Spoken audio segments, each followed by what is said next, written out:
Hello dear students, today we will discuss about Kabirdas poem. It is needless to ask of a saint, the caste to which he belongs. साधु है वो कौन सी जाति से belong करता है, ये पूछना हमारे लिए व्यर्थ होगा। नीडलेस का मतलब होता है यूजलेस, बेकार। कास्ट का मतलब होता है जाति, कि किसी भी संत की जाति के बारे में पूछना हमारे लिए बेकार होगा। अब हम कबीरदास जी के इंट्रोडक्शन के बारे में देख लेते हैं। Kabirdas was a 15th century Indian poet, mystic poet, saint and social reformer associated with the Bhakti movement and Sufism. जो कबीरदास जी थे वो भक्ति काल और सूफीज्म काल, यानी कि जो भक्ति मूवमेंट और सूफीज्म मूवमेंट था उससे रिलेटेड है।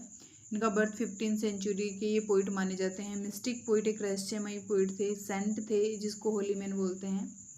सोशल रिफॉर्मर जो सामाजिक सुधारकर्ता जिसको बोलते हैं वो भी माने जाते हैं। ये पोएम देखते हैं।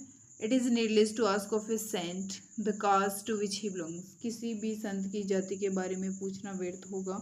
नीडलेस मीन्स यूजलेस, व्यर्थ होगा।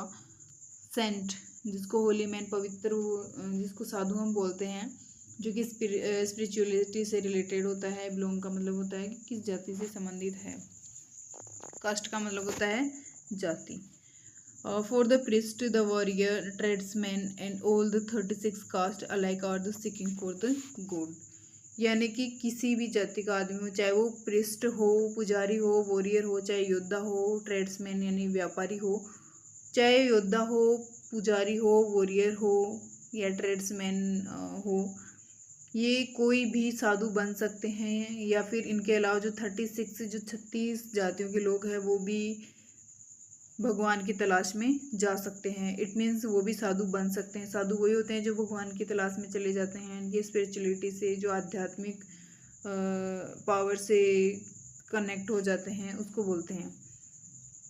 It is folly to ask of a saint would the caste of a saint may B.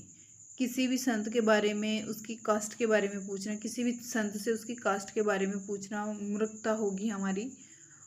Fully का मतलब होता है मूर्ख, कास्ट का मतलब होता है जाति। किसी भी संत की जाति के बारे में पूछना बिल्कुल मूर्ख बात होगी, जो हमें नहीं पूछनी चाहिए। हमेशा किसी भी पर्सन के गुणों के बारे में हमें पूछना चाहिए, जो कि हम कभी नहीं पूछते हैं।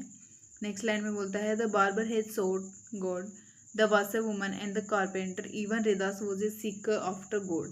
यानी कि ऐसे बोल रहे हैं कि जो बार्बर है, वॉशर वुमन है, कारपेंटर है। बार्बर का मतलब होता है नाई, हेयर कटिंग करने वाला। वॉशर वुमन धोबिन जिसको आप जानते हैं। कारपेंटर जो लकड़ी का काम करने वाला होता है, जिसे अपन बढ़ई बोलते हैं।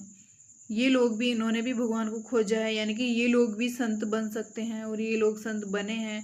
इवन रेदास जो कि मुंडन थे, वो भी एक संत माने जाते हैं। यानी कि जो संत होता है वो किसी भी जाति का हो सकता है, चाहे वो बार्बर हो, चाहे वो वासर वुमन हो, यानी कि जो धोबी की कास्ट का भी हो सकता है, कारपेंटर भी वो हो सकता है। इवन रेदास तो एक संत खुद ही थे। नेक्स्ट लाइन में बोलता है the Rishi Swapacha was a tanner by caste. जो टेनर होता है एनिमल की, जो टैनिंग करते हैं ना, मतलब चमड़ी का काम करने वाले, जिसको टेनर बोलते हैं। तो ये ऋषि स्वापचा एक टेनर्स थे, अपनी कास्ट बाई कास्ट एक टेनर थे, यानी कि इनकी जाति चमड़ा उतारने वाले, वो जो पक्षियों, सॉरी, जो एनिमल्स होते हैं उनकी चमड़ी उतारने वाले होता है ना, वो उस कास्ट से वो थे।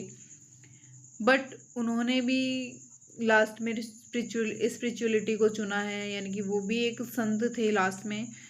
Hindu and Muslims alike have achieved that and. यानी कि मुस्लिम हो चाहे हिंदू हो, लास्ट में वो उनको मरना फिक्स है। ऐसे नहीं है कि मुस्लिम है तो वो नहीं मरेगा, या हिंदू है तो वो नहीं मरेगा, वो अमर रहेगा। ऐसा कुछ भी नहीं होता है। लास्ट में सबको भगवान के पास ही जाना होता है। Where remains no mark of distinctions. जहाँ पर उनकी दूरी है कि कोई मार्क्स नहीं होते हैं कि ये मुस्लिम है, ये मर गया। जैसे भगवान ऐसे थोड़ी करते हैं कि ये मुस्लिम है तो इसको अलग जगह पे रखेंगे, ये जो हिंदू है तो इसको अलग जगह पे रखेंगे। ऐसा कुछ नहीं होता है। जो मरते हैं वो सब लोग एक ही जगह जाते हैं। और ये कुछ वर्ड मीनिंग दे रखे हैं। कारपेंटर का मतलब जिसको बढ़ई बोलते हैं। टेनर होता है person who is employed to tan animals hide, जो जानवरों की चमड़ी उतारने वाले होता है उसको टेनर बोलते हैं। बार्बर होता है जो मेंस की कटिंग करने वाले होते हैं। So thank you and subscribe for more videos.